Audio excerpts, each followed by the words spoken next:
The dust-laden wind howled across the parched plains of Colorado as the first light of dawn crept over the horizon. Xavier Steele gritted his teeth against the searing pain that shot through his side with each labored breath. His calloused hand pressed firmly against his broken rib as he struggled to saddle his stallion outside the ramshackle stable of St. Elmo. The year was 1879, and the once booming mining town still clung to life despite the whispers of its impending ghost town status. Blood trickled between his fingers, staining his worn leather gloves crimson as he fought to maintain consciousness. He had to reach the next town over before nightfall, before the Blackwell Gang realized he'd escaped with their stolen gold, now hidden in his saddlebags. "What in God's name do you think you're doing?" The voice cut through his agony like a knife, simultaneously sharp and soft.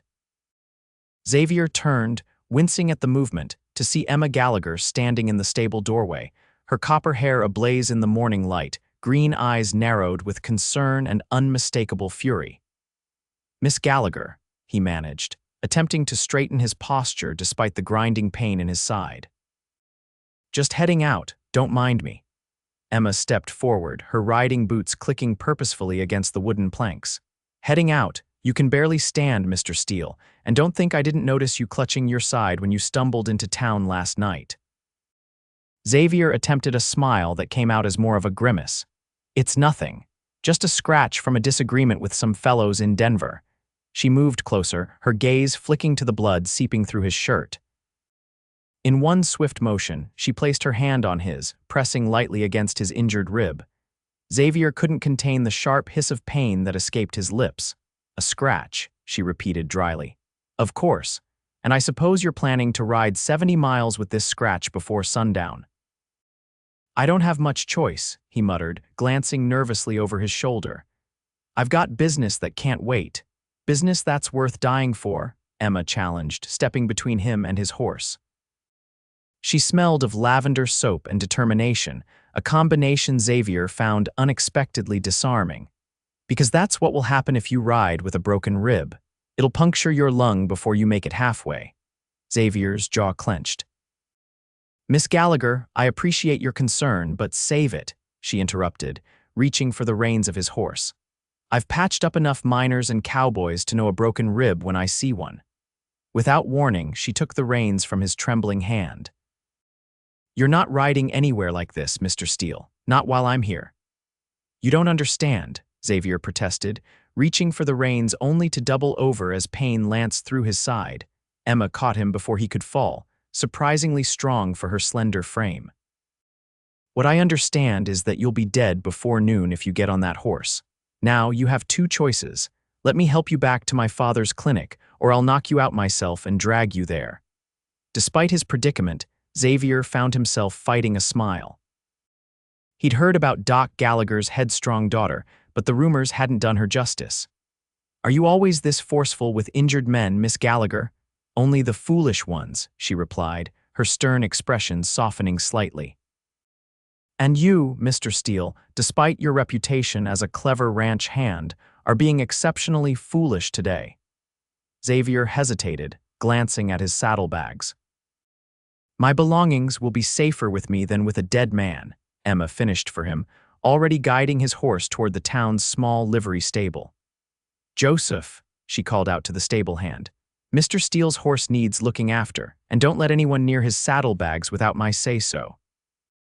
The young stable hand nodded, his curious gaze lingering on Xavier's blood-stained shirt. "Come on," Emma said, more gently now as she slipped her shoulder under Xavier's arm. "Father's clinic is just down the street." Xavier knew he should resist, knew that every minute he stayed in St. Elmo increased the danger to himself and potentially to these townspeople. But the strength was seeping from his body along with his blood, and Emma's support was the only thing keeping him upright. "Thank you," he managed to whisper as they made their slow, painful way down the dusty Main Street. Emma's eyes met his, searching and serious. "Don't thank me yet, Mr. Steele. Something tells me you're carrying more than just a broken rib." The truth of her words hit harder than the pain in his side.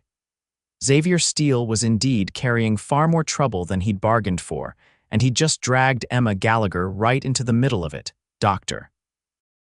Thomas Gallagher's clinic occupied the front room of a modest two-story building at the edge of St. Elmo's Main Street.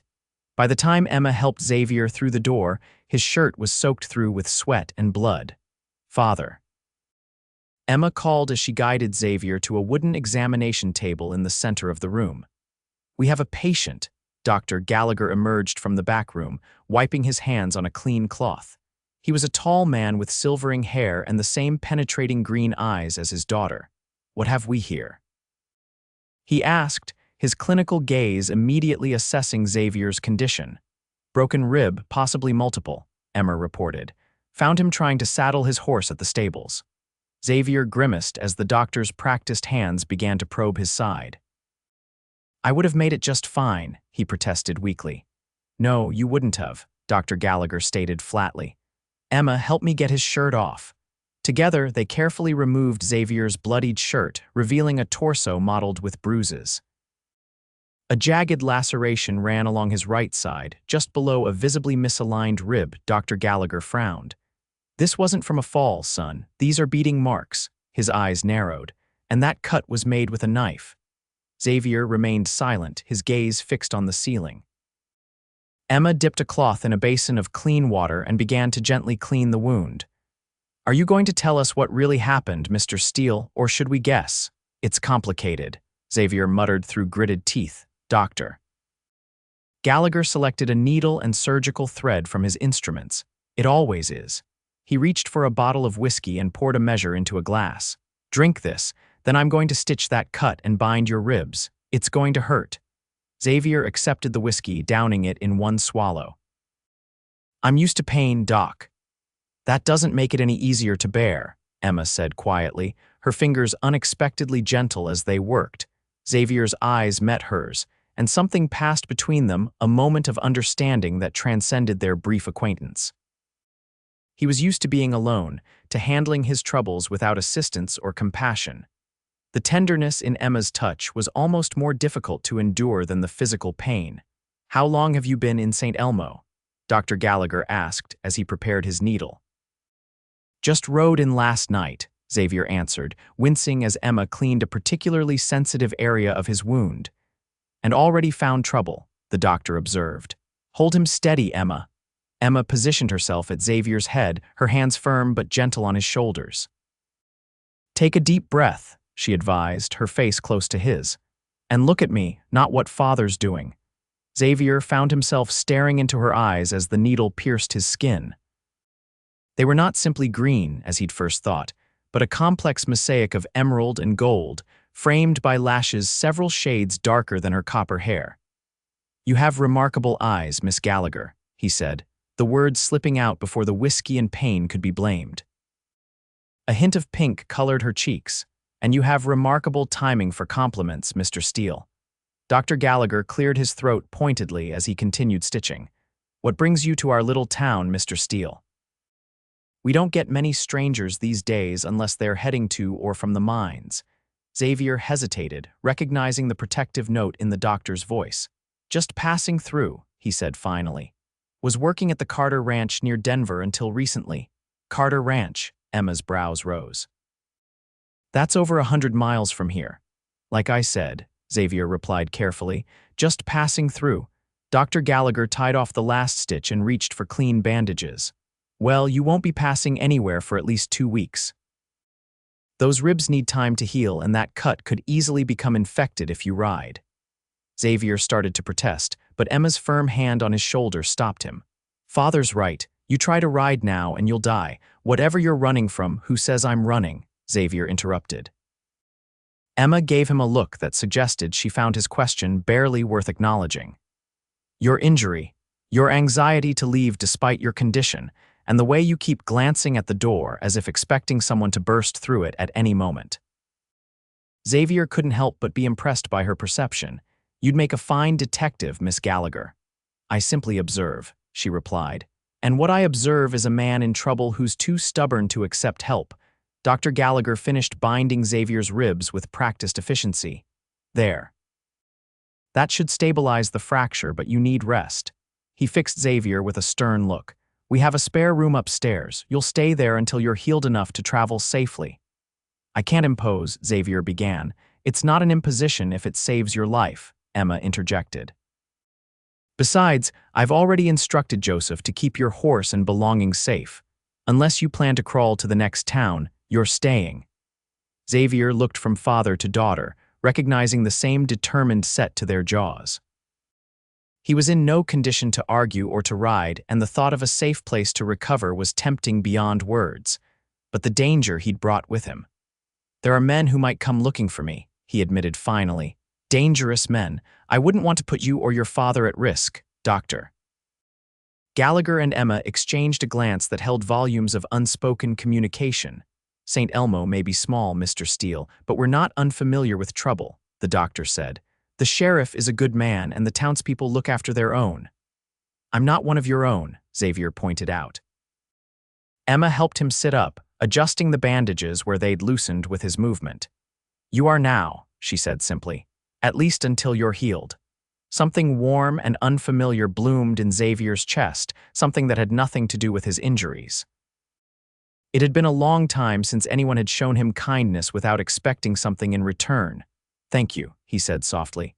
Both of you. Dr. Gallagher nodded briskly. Emma will show you to the room. I'll check on you this evening. He paused, his expression softening slightly. Whatever trouble you're in, son, it might help to share the burden. Xavier managed a weak smile. Maybe once I'm sure it won't become your burden too. After the doctor left to attend to another patient, Emma helped Xavier to his feet. The movement sent fresh waves of pain through his body, but her steady presence beside him made it bearable. Lean on me, she instructed as they made their way slowly up the narrow staircase to the second floor. You're stronger than you look, Xavier observed as she supported a significant portion of his weight. Emma smiled. Living in a mining town teaches a woman to be sturdy. I've hauled injured miners twice your size. I'm not sure if I should feel reassured or emasculated, Xavier joked, grateful for the distraction from his pain. Feel fortunate, Emma suggested as she opened the door to a small but clean bedroom. Not everyone gets a personal escort from the doctor's daughter.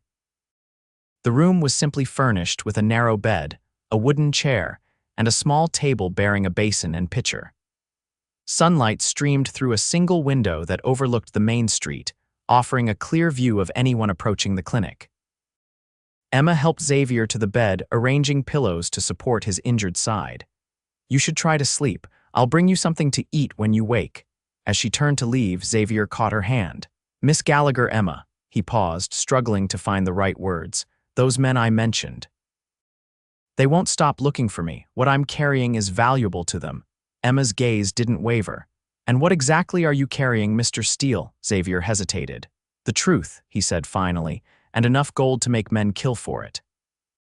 Instead of the fear or disapproval he expected, Emma's expression showed only thoughtful consideration. The truth often costs more than gold, she observed. Rest now. We'll talk more when you've regained some strength. As she closed the door behind her, Xavier stared at the ceiling, wondering what twist of fate had led him to this woman and this place. For the first time since he discovered the corruption at the Carter Ranch and fled with evidence that would destroy powerful men, he felt a glimmer of something like hope. Despite his intention to remain vigilant, exhaustion and the lingering effects of the whiskey soon pulled him into a deep, dreamless sleep. When Xavier woke, the sunlight had shifted to the golden hue of late afternoon. For a moment, disorientation gripped him. Where was he? The pain in his side quickly reminded him, as did the sound of a chair creaking nearby. Emma sat beside the bed, a book open in her lap. She looked up as he stirred, setting the book aside. Welcome back to the land of the living, she said. You've been asleep for nearly 6 hours. Xavier attempted to sit up, grimacing at the stiffness in his bandaged torso. Emma was immediately at his side, helping him adjust his position. Easy, she cautioned. The more you rest, the faster you'll heal. 6 hours, Xavier muttered. They could be in town by now. Emma handed him a glass of water. No strangers have arrived in St. Elmo today. I checked with Sheriff Monroe while you were sleeping. Xavier drank gratefully, studying her over the rim of the glass. You didn't tell him about me. I told him we had a patient with broken ribs. Emma clarified. Nothing more. Your secrets remain your own, Mr. Steele. Xavier, he said. If I'm staying in your home, you might as well use my name. A small smile touched her lips. Xavier, then. She reached for a covered tray on the bedside table. I brought you some stew and bread. You need to eat to regain your strength. The aroma of the stew made Xavier's stomach growl audibly. He hadn't realized how hungry he was until that moment. Emma placed the tray across his lap, and he began to eat with an enthusiasm that made her laugh softly. When was the last time you had a proper meal? She asked. Xavier paused, a spoonful of stew halfway to his mouth. Depends on what you consider proper. I've been eating trail rations for the past 3 days. Before you left the Carter Ranch, Emma prompted, her curiosity evident. Xavier considered how much to share. This woman and her father had shown him nothing but kindness, yet involving them further in his troubles seemed selfish. Why did you become a doctor's assistant? He asked instead. Emma raised an eyebrow at his obvious deflection but allowed it. I'm not just his assistant, I'm his apprentice. Father believes women can make excellent physicians even if the medical colleges don't agree yet. That's progressive of him, Xavier commented, genuinely impressed. He's always been ahead of his time, Emma agreed, a note of pride in her voice. After my mother died when I was 12, he raised me to believe I could be anything I set my mind to. Xavier noticed the shadow that crossed her face at the mention of her mother. I'm sorry about your mother, he said softly. Emma nodded, her fingers absently tracing the spine of her book. Consumption. Father couldn't save her, even with all his knowledge. That's when I decided I wanted to help him heal others. You're good at it, Xavier said. Both the healing and the bossing around of stubborn patients. That drew a genuine laugh from her. The second skill is often more useful than the first. She studied him for a moment. Now, are you going to tell me what happened at the Carter Ranch, or shall we continue this dance of evasion? Xavier finished the last of his stew, considering. Emma had earned his trust with her compassion and directness. Perhaps sharing some of the truth wouldn't put her at greater risk than his presence already had. I worked as a foreman at the Carter Ranch for 3 years, he began, setting aside the empty bowl. Jonathan Carter is one of the wealthiest ranchers in Colorado, with connections in politics all the way to Washington. Emma listened attentively as he continued. About a month ago, I started noticing discrepancies in the cattle counts. Herds that should have been sold at market prices were being reported as lost to disease or rustlers. Xavier's expression hardened. I did some investigating and discovered that Carter was running a scheme with the Blackwell Gang. They would rustle his cattle, then sell them across state lines, splitting the profits while Carter claimed the insurance money. That's clever, Emma observed. Dishonest, but clever. It gets worse, Xavier said grimly. I found ledgers showing that some of that money was being used to bribe territorial officials to look the other way when settlers' land claims were disputed. Carter's been building his empire by forcing legitimate homesteaders off their land. Emma's eyes widened. That would ruin dozens of families.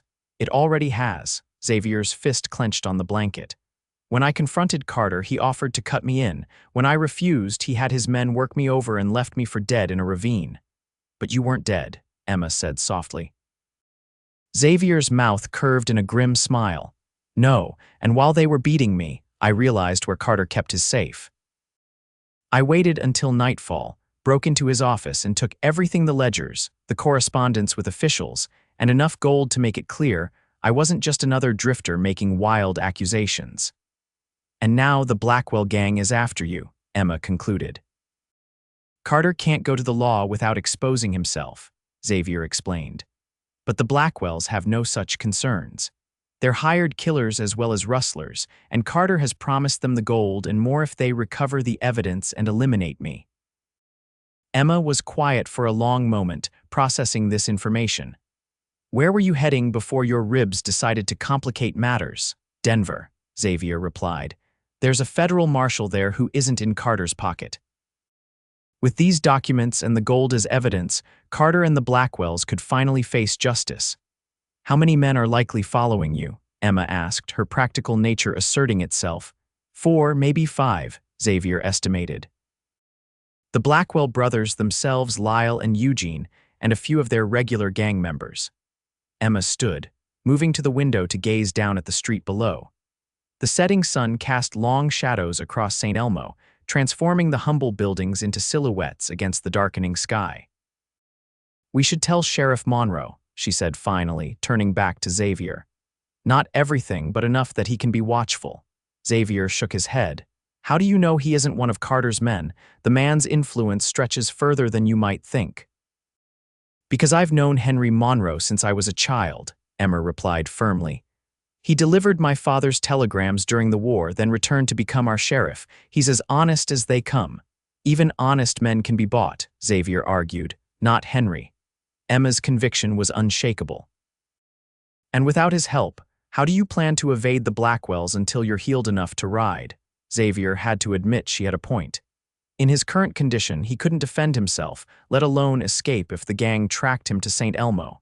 "Fine," he conceded. "But only tell him what he needs to know.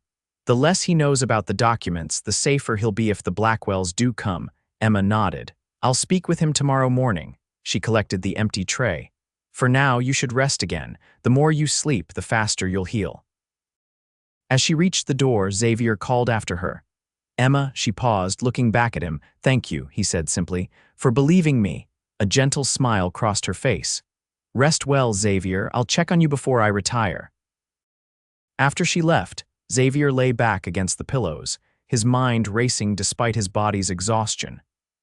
Emma Gallagher was unlike any woman he'd ever met, intelligent, compassionate, and fearless. The thought of bringing danger to her doorstep made his chest tight in a way that had nothing to do with his broken ribs. Yet for the first time in weeks, he didn't feel entirely alone in his fight. That thought comforted him as he drifted back into sleep, the image of copper hair and green-gold eyes following him into his dreams. The following morning brought gray skies and a chill wind that rattled the clinic's windows. Xavier woke to find Dr.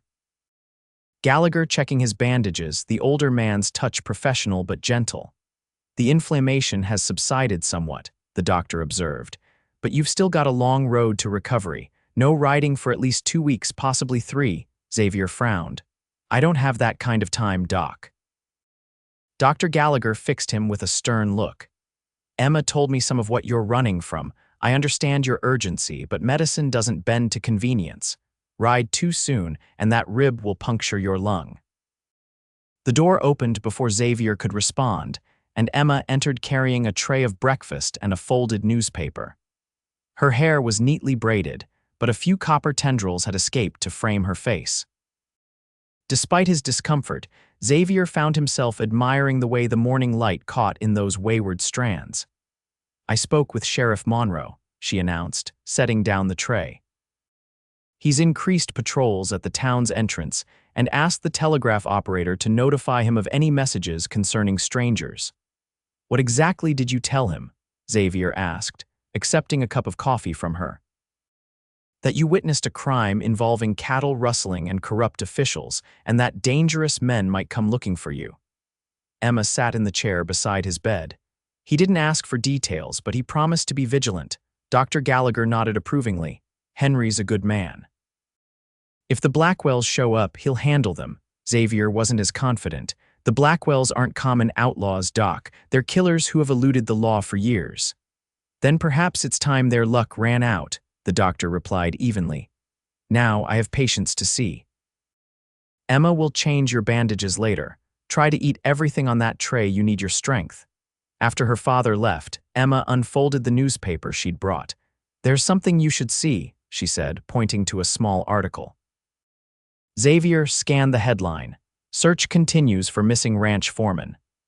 The brief text described him as a suspected thief who had absconded with valuable property from the Carter ranch. Jonathan Carter was quoted expressing deep disappointment in a trusted employee and offering a substantial reward for information leading to Xavier's capture. "He's trying to turn public opinion against you," Emma observed. Xavier wasn't surprised. "Carter has friends at that newspaper. This is just the beginning of his attempt to discredit me before I can expose him." Emma studied him thoughtfully. The article mentions the reward but says nothing about the Blackwell Gang. He's keeping that connection quiet. Of course, Xavier agreed. He can't publicly associate with known outlaws. The Blackwells are his private enforcers. Emma took the newspaper back, folding it precisely. This changes things. If people are looking for a thief matching your description, staying hidden becomes more complicated. Xavier pushed aside the tray, his appetite diminished. I should leave, tonight under cover of darkness. My presence here puts you and your father at risk. In your condition, Emma shook her head firmly, you wouldn't make it 5 miles. Besides, St. Elmo is remote enough that news travels slowly. This Denver paper only arrived because father subscribes to it. She was right, but the knowledge did little to ease Xavier's concern. Every hour he remained increased the danger to these people who had shown him nothing but kindness. I can't just sit here waiting for them to find me, he insisted. Emma's expression softened. No one's asking you to do nothing, but recovering your strength is doing something. She hesitated, then added, perhaps there's another way to get your evidence to Denver without you having to make the journey immediately. Xavier looked at her sharply. What are you suggesting? Father travels to Denver monthly for medical supplies, Emma explained. He's due to go next week. He could take your documents to this federal marshal. It was a reasonable suggestion, but Xavier shook his head. The documents need context explanations of what they mean, connections that aren't obvious from the ledgers alone. And without me there to corroborate, it would be my word against Carter's. His influence might be enough to bury the investigation before it begins. Emma considered this, her brow furrowed in thought. Then we need to keep you safe until you're well enough to travel. She stood suddenly, a determined glint in her eye. And I have an idea how to do that, but you're not going to like it. I already don't like any of this, Xavier replied dryly. What's your idea? We move you, Emma said. Not out of town, but somewhere less obvious than the doctor's house, the first place anyone would look for an injured man. Xavier had to admit it was sensible. Where did you have in mind? My friend Clara Wheeler owns the millinery shop. She has rooms above it that she rarely uses since her husband died last year. Emma's expression grew animated as she developed her plan. Few would think to look for a wounded cowboy in a hat shop, and Clara is trustworthy. Won't people notice if I suddenly appear there? Xavier pointed out. Emma's smile held a hint of mischief. Not if we move you tonight after dark, and not if you're already presumed to have left town, understanding dawned on Xavier. You want to spread a false rumor that I've gone. Precisely, Emma confirmed. Father will tell Sheriff Monroe that you left against medical advice, headed south toward Pueblo. If the Blackwells do come asking, that's where they'll look. It was clever, Xavier had to admit. And you trust this Clara not to reveal my presence with my life, Emma assured him. She's been my dearest friend since childhood. Her husband was killed by outlaws last year. She has no love for men like the Blackwells. Xavier considered the plan. It wasn't perfect, but it was better than remaining in the most obvious location in town. All right, he agreed finally. But I'll need my saddlebags from the livery stable. I'll retrieve them this afternoon, Emma promised. No one will question the doctor's daughter visiting the stables. I often check on the horses there. As she outlined the details of their plan, Xavier found himself admiring not just her quick thinking but her courage. Many women would have been terrified at the prospect of harboring a man wanted by dangerous outlaws. Instead, Emma seemed almost energized by the challenge. Why are you doing this? He asked abruptly. You barely know me. I could be exactly what that newspaper claims, a thief running from justice. Emma's expression grew serious. I've learned to trust my instincts about people, Xavier. When you look at me, I see honesty in your eyes, even when you're trying to hide the truth to protect us. She smiled slightly. Besides, thieves don't typically have moral crises about endangering their doctors. Her perception was uncanny, almost unsettling. Xavier felt as though she could see straight through the walls he'd built around himself over years of solitary wandering. Your father said you observe, he remembered. He didn't mention you were practically clairvoyant. That drew a genuine laugh from Emma. Hardly, I simply pay attention. Her expression softened. Rest now, we'll move you tonight when the town is quiet. As she left the room, Xavier found himself watching the graceful way she moved, the confident set of her shoulders. Emma Gallagher was becoming dangerously interesting to him, a complication he hadn't anticipated and couldn't afford. Yet he couldn't deny the warmth that spread through him at the thought of her willing assistance, her unwavering belief in his character. It had been a long time since anyone had looked at Xavier Steele and seen something worth fighting for. That night, under cover of darkness and a providential rainstorm, Emma and Dr. Gallagher helped Xavier make his way through the back alleys of St. Elmo to Clara Wheeler's millinery shop. The pain in his side was excruciating despite the laudanum Dr. Gallagher had given him, but Xavier gritted his teeth and endured it. Each step was a battle, but Emma's steady support beside him gave him the strength to continue. Clara Wheeler proved to be a petite, dark-haired woman with sad eyes and a determined chin. She greeted them at the back door of her shop, ushering them quickly inside and up a narrow staircase to a cozy apartment above. "No one will think to look for him here," she assured them as she helped prepare a bed in what had once been her sewing room. "Most folks in town think I live with my sister since Thomas passed." Xavier thanked her profusely, to which Clara simply nodded. "Emma says you're fighting against men who harm innocent people," she said simply. "That's enough for me." After Dr. Gallagher checked Xavier's bandages once more and left instructions for his care, he departed to maintain the fiction that Xavier had left town. Clara tactfully withdrew to her bedroom, leaving Emma to help Xavier settle in. "I'll come check on you tomorrow," Emma promised as she arranged pillows to support his injured side. "Clara knows how to change your bandages if needed before then." Xavier caught her hand as she turned to leave. "Emma," he said softly, "thank you isn't enough for what you're doing, but it's all I have to offer right now." In the soft lamplight, Emma's eyes seemed to shimmer with emotions Xavier couldn't quite read. "Just focus on healing," she replied, her voice gentle. "And perhaps when this is over, you can think about what comes next." Next, the concept seemed foreign after weeks of running and fighting. A small smile touched her lips. "Yes, Xavier, after the Blackwells and Carter are brought to justice. What then?" It was a question Xavier hadn't allowed himself to consider. For so long, his focus had been solely on survival and justice. "I haven't thought that far ahead," he admitted. "Perhaps you should," Emma suggested. She hesitated, then leaned down and pressed a soft kiss to his forehead. "Good night, Xavier. Rest well." The unexpected gesture left Xavier speechless. He watched as she slipped from the room, the ghost of her touch lingering on his skin. For the first time in weeks, his last thoughts before sleep claimed him were not of danger or pursuit, but of copper hair and clever green eyes that seemed to see straight to his soul.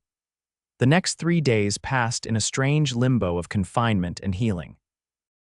Clara proved to be an unobtrusive hostess, providing meals and quiet company without pressing for details about Xavier's situation. Emma visited daily under the guise of delivering millinery supplies, bringing news from town and fresh bandages. On the 4th day, as Emma changed his dressings, she shared the news Xavier had been dreading. "Strangers rode into town this morning," she said quietly, her fingers deftly applying a healing salve to his wound. 4 men asking questions about a dark-haired cowboy with an injury.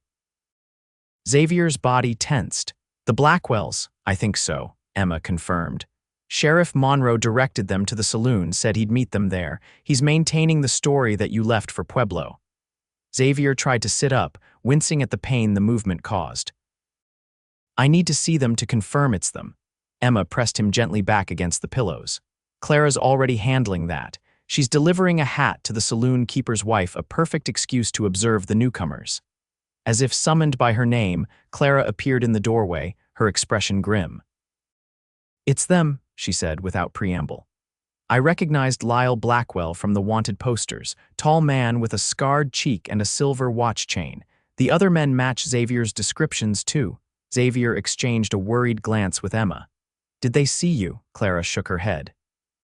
"I'm just another widow selling hats, but they're suspicious about your trail going cold.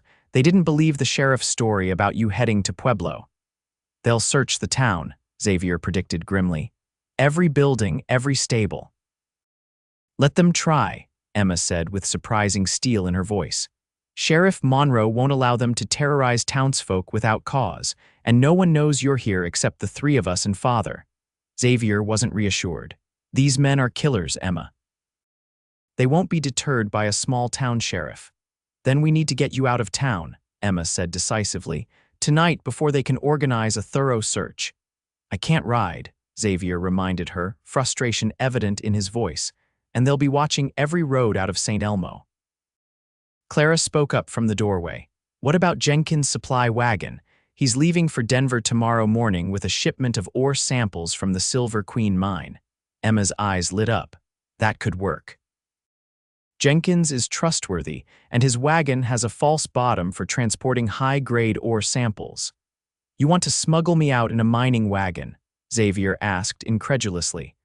Unless you prefer to face the Blackwells in your current condition, Emma replied pragmatically. Xavier had to concede the point. Even at full strength, facing 4 armed men would be daunting. In his current state, it would be suicide.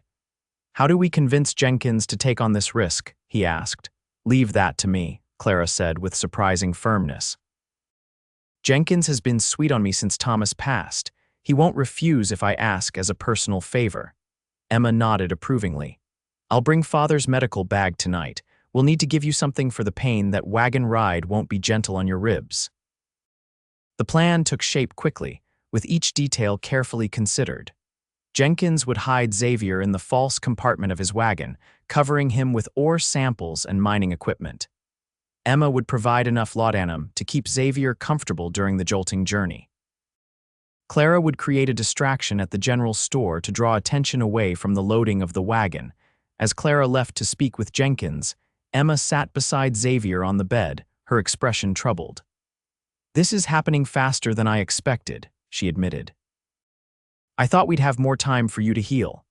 It was always going to come to this, Xavier said gently. The Blackwells are nothing if not persistent. Emma's hand found his, her fingers intertwining with his own. I'll come with you, she said suddenly, to Denver. I can tend to your injuries during the journey and help you present your evidence to the marshal. Xavier stared at her, stunned by the offer. Emma, no, it's too dangerous.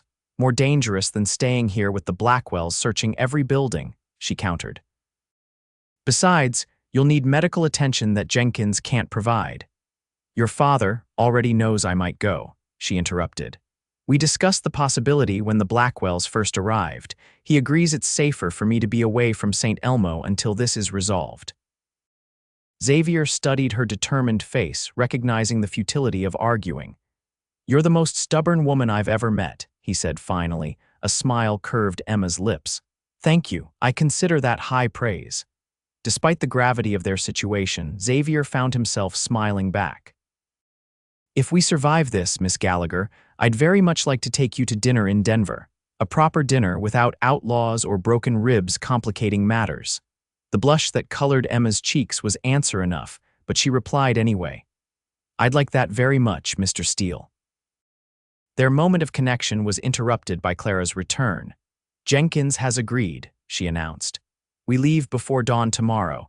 The Blackwells typically drink until late at the saloon, so early morning is our best chance. As Emma and Clara finalized the details of their escape plan, Xavier found his thoughts divided between the danger ahead and the woman who had so unexpectedly become his partner in this perilous journey. Whatever happened in Denver, his life had irrevocably changed the moment Emma Gallagher had taken the reins from his trembling hands and declared, "Not while I'm here." Dawn had barely begun to lighten the eastern sky when Clara gently shook Xavier awake. Emma was already there, medical bag in hand, her expression a mixture of determination and anxiety.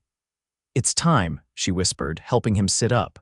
"Jenkins is waiting at the back of the shop with the wagon."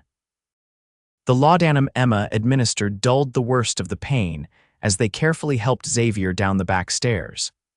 The early morning air was crisp and cold, carrying the scent of pine from the surrounding mountains. Jenkins' wagon stood ready, its canvas covering pulled back to reveal crates of ore samples and mining equipment. Jenkins himself was a burly, bearded man with kind eyes that crinkled at the corners when he saw Clara. "Everything's ready," he confirmed in a hushed voice. The false compartment can fit both of you if you don't mind being cozy. Xavier exchanged a glance with Emma, who nodded reassuringly. With painstaking care, Jenkins and the women helped Xavier into the hidden space beneath the wagon bed. It was cramped but cleverly designed, with enough room for two people to lie side by side if they pressed close together. Emma slipped in beside him, her medical bag tucked between them. "Are you comfortable?" she whispered. "As comfortable as a man with broken ribs in a hidden compartment can be," Xavier replied with forced lightness. Clara leaned down to give Emma a quick embrace. "Be careful," she urged. "Send word when you reach Denver safely." "We will," Emma promised. Jenkins secured the false bottom and began arranging ore samples and equipment above it, effectively concealing their presence. Through small gaps in the wooden slats, Xavier could see the sky gradually lightening as dawn approached. "The Blackwells are still at the boarding house as far as I know," Jenkins informed them as he worked. "But they've been asking all over town about strangers. They don't believe you left for Pueblo." "They're smarter than I gave them credit for," Xavier muttered. "Smart or not, they won't find you under my ore samples," Jenkins assured him. With a final adjustment to the cargo, he called out to his horses, and the wagon lurched forward. The motion sent spikes of pain through Xavier's injured side despite the laudanum. Beside him, Emma reached for his hand in the darkness, her fingers cool and steady against his. "It's a 2-day journey to Denver if the weather holds," she whispered. "Try to rest when you can." As the wagon rumbled through the quiet streets of St. Elmo, Xavier found himself acutely aware of Emma's presence beside him, her warmth, the subtle scent of lavender that clung to her clothing, the reassuring pressure of her hand in his. In other circumstances, he might have enjoyed such proximity. Now it only intensified his concern for her safety. "You shouldn't be here," he murmured, even as his fingers tightened around hers. "If anything happens to you because of me, nothing will happen," Emma interrupted firmly. "Jenkins knows these roads better than anyone, and the Blackwells have no reason to suspect we're in this wagon." Xavier wished he could share her confidence. Years of witnessing the brutal efficiency of the Blackwell Gang had taught him never to underestimate their persistence or cunning. The wagon slowed as it approached the edge of town. Through the slats, Xavier could see the silhouette of a mounted man against the lightening sky. Someone was watching the road. "Morning, Sheriff," Jenkins called out casually. "Heading out early." "Morning, Jenkins," came the reply in a deep, authoritative voice. "Regular delivery to Denver." "Yes, sir. Mining companies eager for these new samples from the Silver Queen." There was a pause, and Xavier felt Emma's hand tighten around his. Then the sheriff spoke again. "Those strangers were asking about your route yesterday, seemed mighty interested in who's traveling to Denver." Jenkins' reply was admirably steady. "Is that so? Well, they're welcome to watch me haul rocks all the way to the city if they've nothing better to do." A low chuckle from the sheriff. "I've suggested they might find their missing friend faster if they headed south as I advised. Be careful on the pass, Jenkins. Spring thaws make for treacherous conditions. Always am, Sheriff. Give my regards to Mrs. Monroe."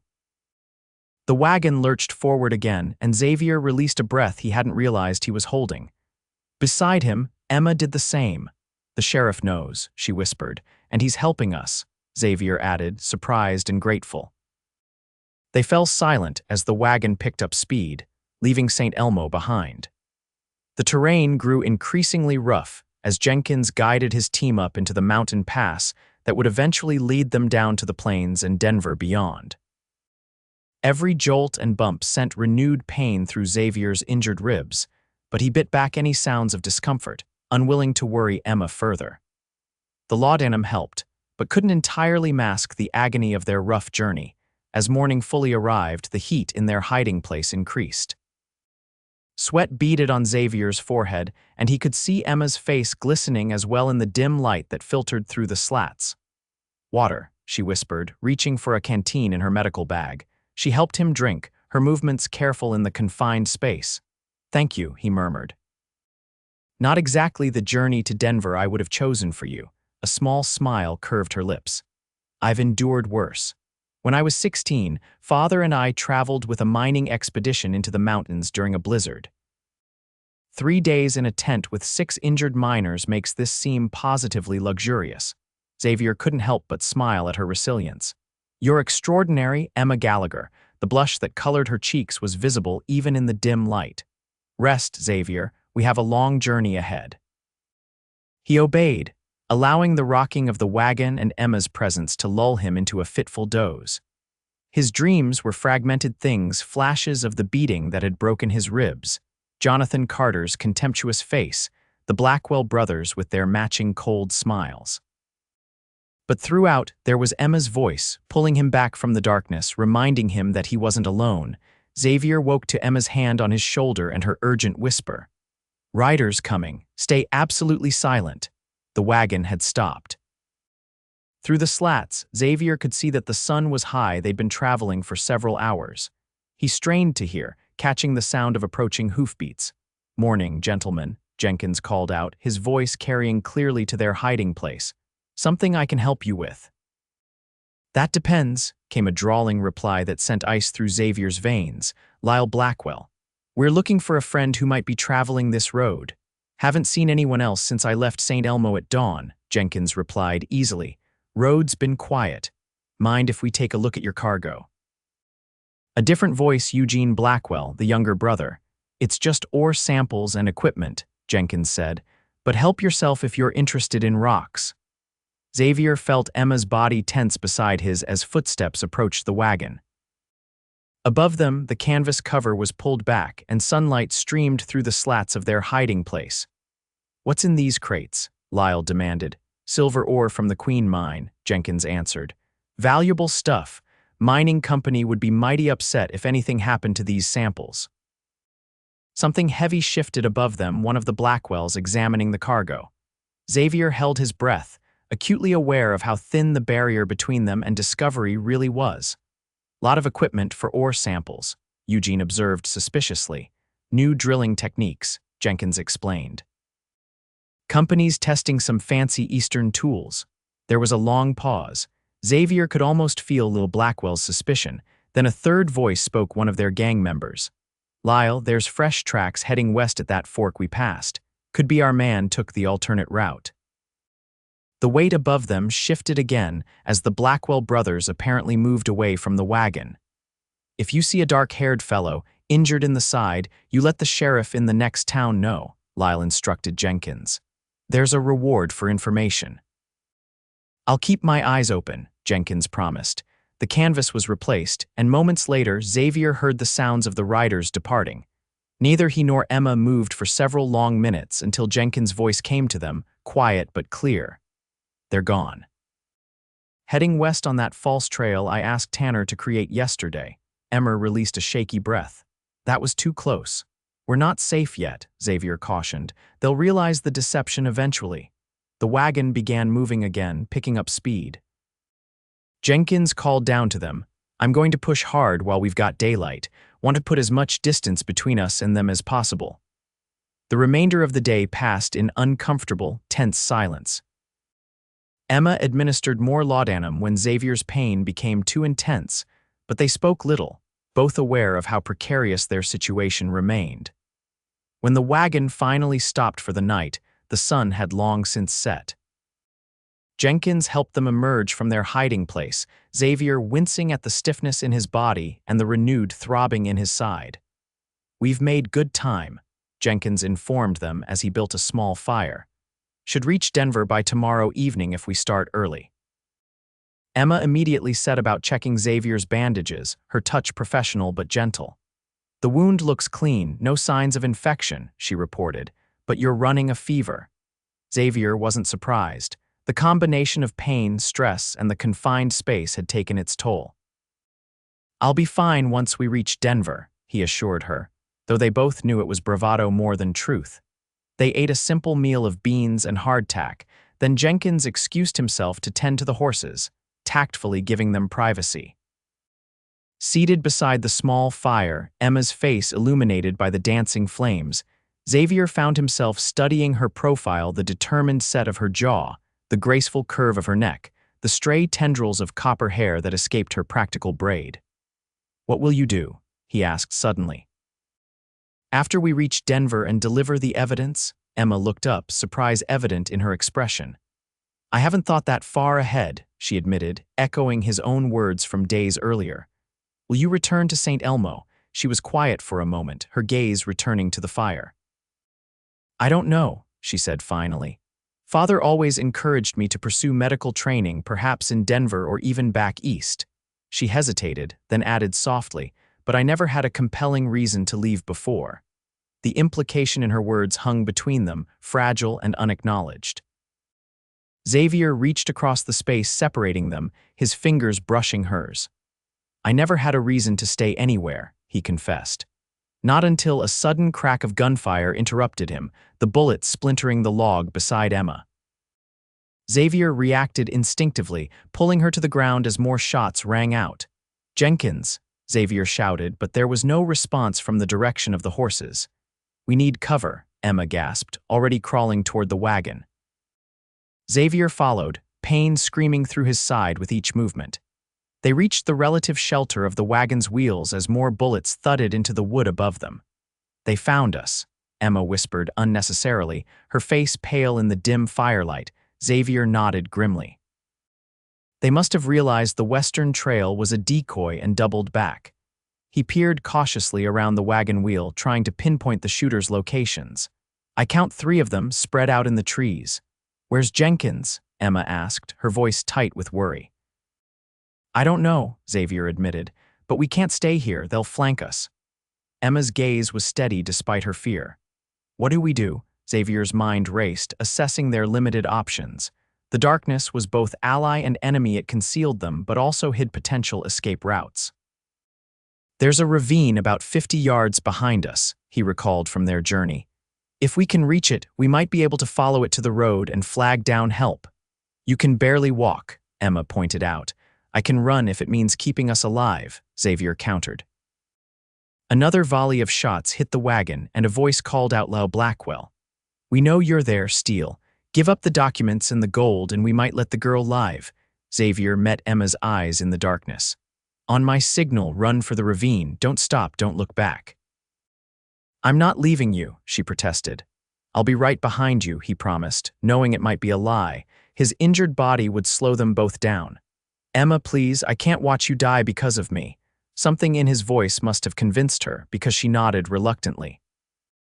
"Together," she insisted. "We go together or not at all." Xavier knew better than to argue further. "When I say now, stay low and head straight for those rocks," he instructed, pointing to a cluster of boulders that would provide cover for the first part of their escape. He waited for the next volley of gunfire to subside, then whispered, "Now." They burst from behind the wagon, crouching low as they sprinted for the rocks.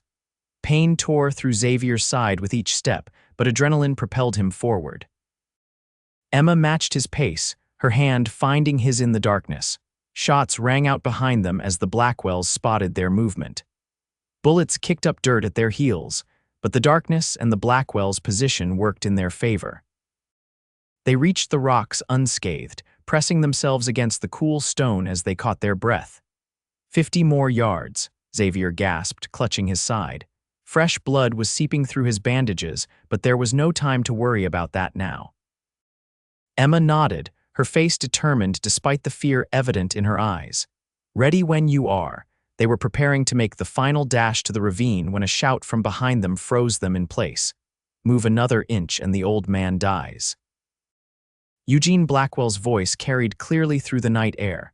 Xavier cautiously peered around the edge of the rock. His heart sank at what he saw: Jenkins, bloodied but alive, held at gunpoint by Eugene Blackwell. Lyle and another gang member were advancing toward their position. "They've got Jenkins," he whispered to Emma, her face paled. "We can't leave him." Xavier knew she was right. Jenkins had risked everything to help them. They couldn't abandon him now. "Steele," Lyle called again. "Last chance, the documents and gold for your lives." Xavier's mind raced, seeking a solution where there seemed to be none. The evidence in his saddlebags could bring down Jonathan Carter and end the Blackwell Gang's reign of terror. But what good was justice if they died here in the darkness? "I need to create a distraction." he decided. Something to draw their attention while you get Jenkins and run for the ravine. That's suicide, Emma protested. It's our only chance, Xavier insisted. I'll circle around to the wagon. When they follow me, get to Jenkins. Emma grabbed his arm. No, there has to be another way. Before Xavier could respond, the night was suddenly illuminated by blinding light as a wagon crested the nearby hill, its lanterns blazing. Behind it rode several mounted men, their rifles gleaming in the lamplight. Blackwell, a commanding voice shouted. Drop your weapons, you're surrounded. Xavier recognized the voice with a shock of surprise. Sheriff Monroe, Emma's grip on his arm tightened. He followed us, she whispered, relief evident in her voice. The Blackwells responded with predictable violence, opening fire on the newcomers, but they were outnumbered and exposed. Within moments, Lyle was down, clutching a wounded shoulder, while Eugene and their companion threw down their weapons. Sheriff Monroe and his men, a posse of determined-looking miners and ranchers from St. Elmo, swarmed the camp, securing the Blackwell brothers and freeing Jenkins, who appeared shaken but largely unharmed. Xavier and Emma emerged cautiously from their hiding place, still scarcely believing their deliverance. Sheriff Monroe dismounted, approaching them with a grim smile. Thought you might need some backup, he said simply. Clara sent a telegram as soon as you left. Said you were carrying evidence that could put away some very bad men. How did you find us? Xavier asked, leaning heavily on Emma as his adrenaline faded and pain reasserted itself. Jenkins always takes the same route, the sheriff explained. Wasn't hard to follow. When we saw the Blackwells double back after finding the false trail, we pushed hard to catch up. Emma stepped forward, impulsively embracing the surprised sheriff. Thank you, she said fervently. You saved our lives. Sheriff Monroe patted her shoulder awkwardly. Just doing my job, Miss Gallagher. He turned to Xavier. Those documents of yours, they really have evidence against Jonathan Carter, Xavier nodded. Enough to put him away for years if a federal judge sees them. Then I suggest we get you to Denver as quickly as possible, the sheriff said. Before Carter realizes his hired guns have failed. As the posse prepared to continue their journey, now with the captured Blackwells in tow, Emma tended to Xavier's reopened wound.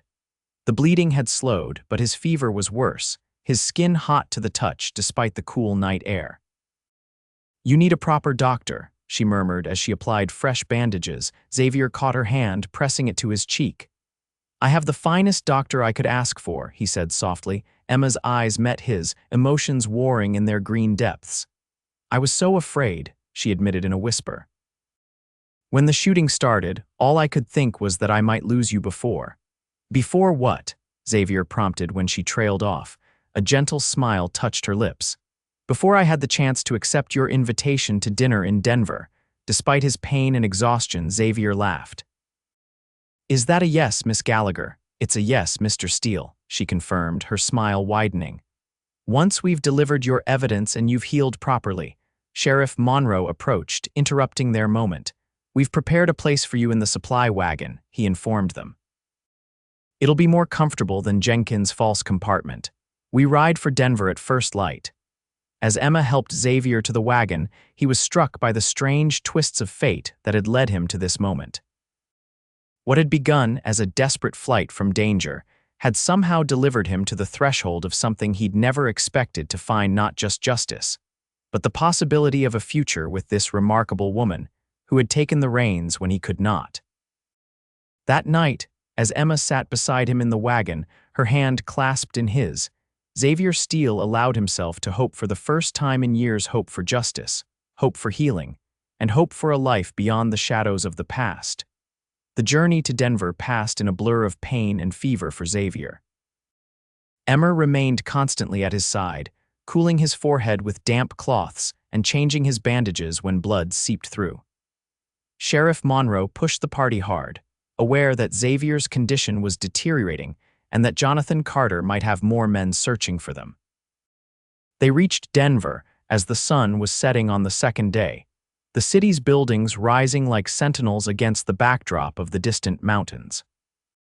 Sheriff Monroe led them directly to the federal marshal's office. Bypassing the curious stares of Denver's citizens at their unusual procession, a wagon carrying an injured man and a determined woman, followed by the Blackwell brothers in chains. Marshal James Thornton was a tall, imposing man with iron-gray hair and eyes that had seen too much of human depravity to be surprised by anything. He listened in silence as Sheriff Monroe explained the situation, and Xavier, weak but lucid, presented the documents and gold taken from Carter's safe. "These ledgers document every transaction between Carter and the Blackwells," Xavier explained, his voice hoarse with exhaustion. "Names of officials he bribed, settlers whose land he stole. It's all there." The marshal examined the evidence with methodical care, his expression revealing nothing.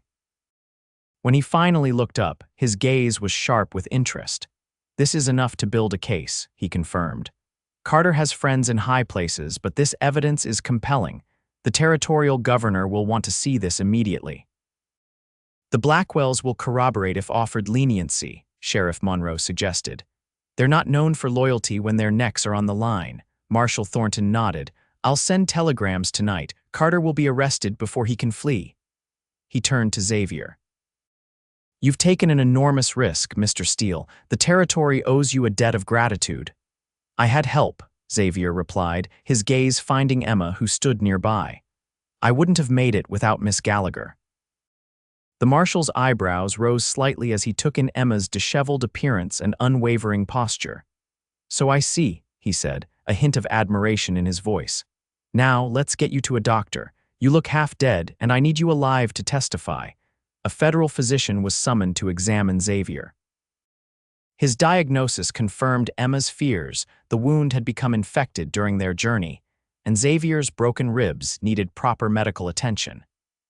He was transferred to a private room in Denver's hospital, where doctors cleaned and redressed his wound and tightly bound his ribs. Emma refused to leave his side, even when the hospital staff suggested she find accommodations elsewhere. "I'm a doctor's apprentice," she informed them firmly, "and I'm staying." For 3 days, Xavier drifted between consciousness and fevered dreams. When lucid, he was aware of Emma's constant presence, her cool hands on his forehead, her soft voice reading to him from newspapers or books, her steadfast refusal to abandon her post despite her own exhaustion. On the 4th day, his fever broke. Xavier woke to find Emma dozing in a chair beside his bed, her copper hair loose around her shoulders, her face peaceful in sleep. Sunlight streamed through the window, illuminating her like a painting. He watched her for several minutes, reluctant to disturb her well-deserved rest. When she finally stirred, blinking sleepily, her eyes widened at finding him awake and alert. "Your fever's broken," she observed, immediately professional as she pressed her hand to his forehead. Xavier caught her hand, bringing it to his lips in a gesture that made color rise in her cheeks. "Thanks to you," he said softly. "The doctors did most of the work," Emma demurred. "We both know that's not true," Xavier countered. "You've barely left this room for days." Emma smoothed her rumpled skirts, suddenly self-conscious. "I wanted to be sure you recovered properly." "And the Blackwells, Carter?" Xavier asked, remembering the urgency that had driven their dangerous journey. "Marshal Thornton sent word yesterday," Emma reported, her expression brightening. "Carter was arrested at the ranch. The Blackwells have agreed to testify against him in exchange for reduced sentences." She smiled. "It's over, Xavier. You did it." Relief washed over him, so profound it left him momentarily speechless. For weeks, he'd lived with the weight of what he'd discovered, the constant fear of pursuit, the uncertainty of whether justice would ever be served. "We did it," he corrected gently. A knock at the door interrupted them. Marshal Thornton entered, looking pleased to find Xavier conscious. "Good to see you among the living, Steele," he greeted. "The doctor says you're making a remarkable recovery." "I had excellent care," Xavier replied, his gaze returning briefly to Emma. The marshal nodded acknowledgement. "I've come to discuss your future," he said, getting straight to business. "The testimony you'll need to provide at Carter's trial and what comes after." "After," Xavier echoed. "The territorial governor is most impressed by your courage in exposing this corruption," Marshal Thornton explained. "He's authorized me to offer you a position as a special investigator with my office. We need men with your integrity and determination." Xavier blinked, taken aback by the unexpected offer. "I'm just a ranch foreman," he said. "You're considerably more than that," the marshal countered. "You risked your life to expose corruption and protect innocent settlers. That's exactly the kind of man I want working with me." Xavier glanced at Emma, whose expression revealed nothing of her thoughts about this development. "I'll need time to consider it," he said finally. Marshal Thornton nodded. "Of course, Carter's trial won't begin for at least a month. Take that time to recover and think about my offer." He turned to Emma. "Miss Gallagher, I understand from Sheriff Monroe that you're interested in medical training." Emma straightened, surprise evident in her face. "Yes, I am. Dr. Elizabeth Blackwell, no relation to our criminal friends, has established a women's medical college in New York. I've taken the liberty of writing to them about you. Your father's reputation as a physician and your own demonstrated skills have impressed them." He produced an envelope from his coat pocket. "They've offered you a place in their next class of students." Emma accepted the envelope with trembling hands. I don't know what to say." "Say you'll consider it," the marshal suggested. "It's a rare opportunity for a woman with your ambitions." After the marshal departed, a heavy silence fell between Xavier and Emma. The future, which had seemed so uncertain during their flight from danger, was suddenly presenting possibilities neither had anticipated. "New York," Xavier said finally, testing the word as if it were in a foreign language. "Denver," Emma replied, holding up the marshal's offer like a counterweight. Their eyes met, shared understanding passing between them. The paths opening before them led in different directions, to different cities, different lives. "I should let you rest," Emma said, rising from her chair. "The doctor said you need plenty of sleep to continue healing." "Emma," Xavier called as she reached the door. She turned, her expression guarded. "I still owe you dinner," he reminded her gently. A small smile touched her lips. "Yes, you do, tomorrow evening." "I'm told I'll be allowed to leave the hospital by then." "I'd like that," Emma agreed, her smile widening before she slipped from the room. Left alone, Xavier stared at the ceiling, pondering the strange turns his life had taken since that morning in St. Elmo, when a copper-haired woman had taken the reins from his hands and declared he wouldn't ride with a broken rib while she was there. Now he faced a choice more complex than any he'd encountered before: a promising career in Denver, or following his heart to New York. The next evening, Xavier dressed carefully in new clothes purchased by the hospital orderly at his request. His side still ached, but the fever was gone, and his strength was returning rapidly.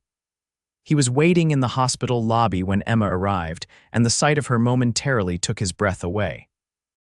She had traded her practical traveling clothes for a simple but elegant dress of deep green that perfectly complemented her eyes and copper hair.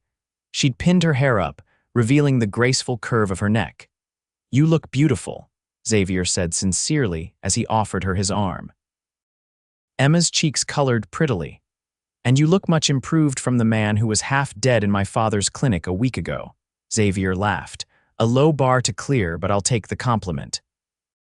He had arranged for dinner at Denver's finest restaurant, courtesy of the marshal who had insisted on covering the expense as a small token of gratitude.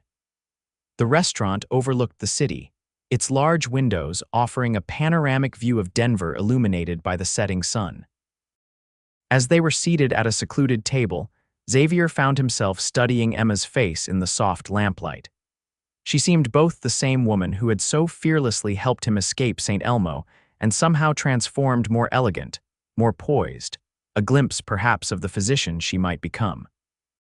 "Have you decided about Marshal Thornton's offer?" Emma asked after they had ordered. Xavier took a sip of his wine before answering. "Not yet. And you, will you accept the place at the medical college?" Emma traced the rim of her glass with one finger. "It's been my dream to become a proper doctor," she admitted. "Father always encouraged me, but I never thought it would be possible so soon." "You deserve it," Xavier said sincerely. "You have a natural gift for healing. And you have a natural gift for justice," Emma countered. "The marshal's offer is a recognition of that." Their conversation flowed easily through dinner, touching on their childhoods, their aspirations, their observations of the world. Xavier found himself laughing more than he had in years, captivated by Emma's quick wit and insightful mind. It wasn't until dessert was served that they returned to the question that hung between them. New York is very far from Denver, Xavier observed, his tone casual despite the weight of the statement. Emma nodded, her eyes meeting his steadily. Nearly 2,000 miles. A long distance for correspondence. Very long, she agreed softly. Xavier reached across the table, taking her hand in his. What if I told you I'm considering declining the marshal's offer? Emma's eyes widened. Why would you do that? It's a remarkable opportunity. Because I'm thinking there might be work for a man with my skills in New York as well, Xavier said carefully. I understand the city has need of investigators with experience in complex cases. Xavier, Emma breathed, hope and uncertainty mingled in her expression. Are you saying? I'm saying that I've spent my life drifting from place to place, never staying long enough to put down roots, he interrupted gently. And then, I met a woman who took the reins from my hands when I was too stubborn and injured to see reason, and suddenly, I'm contemplating following her across the country, because the thought of not seeing her each day seems unbearable. Emma's fingers tightened around his. That sounds dangerously like a declaration, Mr. Steele.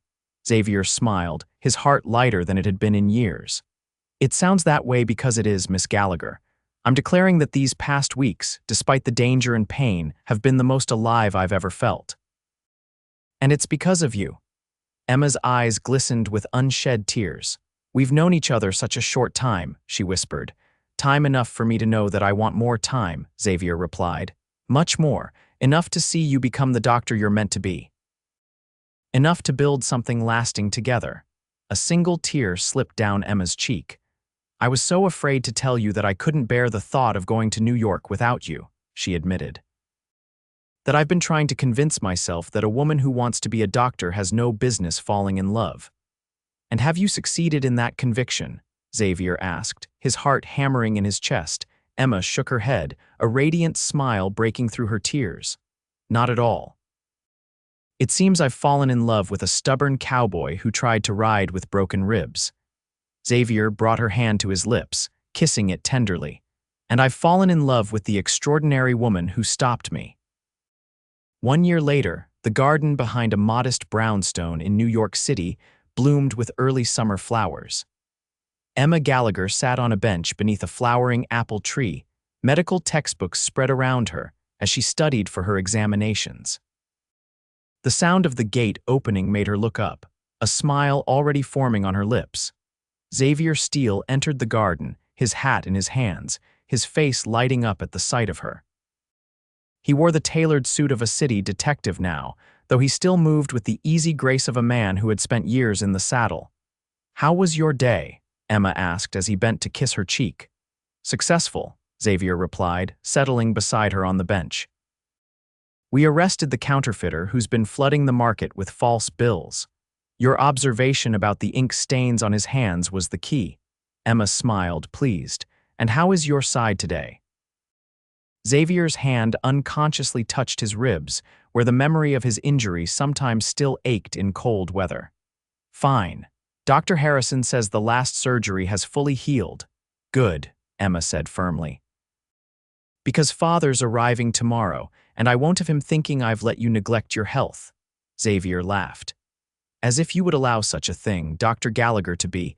Emma leaned against his shoulder, contentment washing over her. Have you heard any news from Marshal Thornton? A letter arrived today, Xavier confirmed. Carter's appeal was denied. He'll serve his full 20-year sentence. Justice at last, Emma murmured. Justice indeed, Xavier agreed. Though sometimes I think fate had more in mind than justice when it led me to St. Elmo with broken ribs. Emma tilted her face up to his.